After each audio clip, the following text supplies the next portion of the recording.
Les anomalies cardiaques congénitales désignent des anomalies de la structure du cœur existant dès la naissance. Environ 8 nourrissons sur 1000 naissent avec une cardiopathie congénitale. L'espérance de vie de ces enfants était autrefois courte. Les progrès technologiques ont permis d'étendre leur espérance de vie. Les deux cardiopathies congénitales les plus courantes sont les communications interventriculaires et les communications interauriculaires, respectivement CIV et CIA. Il s'agit de deux ouvertures anomales dans la paroi entre le côté du cœur qui pompe le sang pauvre en oxygène vers les poumons et le côté qui pompe l'oxygène riche en oxygène vers l'extérieur du corps. Une CIV est un trou dans le septum ou paroi situé entre les ventricules gauche et droit ou chambres inférieures.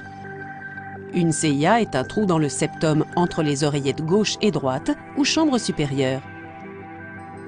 Dans les deux cas, le sang riche en oxygène provenant du côté gauche suinte dans le côté droit.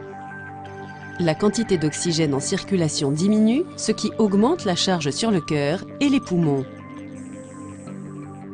Une persistance du foramen ovale, PFO, est un type de CIA.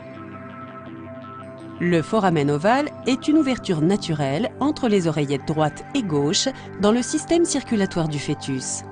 Le trou se ferme généralement après la première respiration du nourrisson. Si le foramen ne se ferme pas, on considère que la communication est ouverte. Une PFO n'entraîne pas toujours des problèmes de santé. La persistance du canal artériel, PCA, plus rare, est plus grave.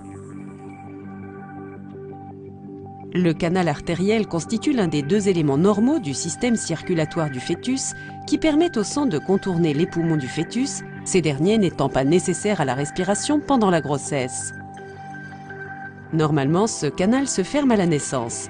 S'il reste ouvert, le sang s'écoule depuis l'aorte dans l'artère pulmonaire. Si le trou est suffisamment grand, il peut être à l'origine d'une insuffisance cardiaque. Parmi les cardiopathies, on compte également des rétrécissements ou des constrictions des vaisseaux sanguins.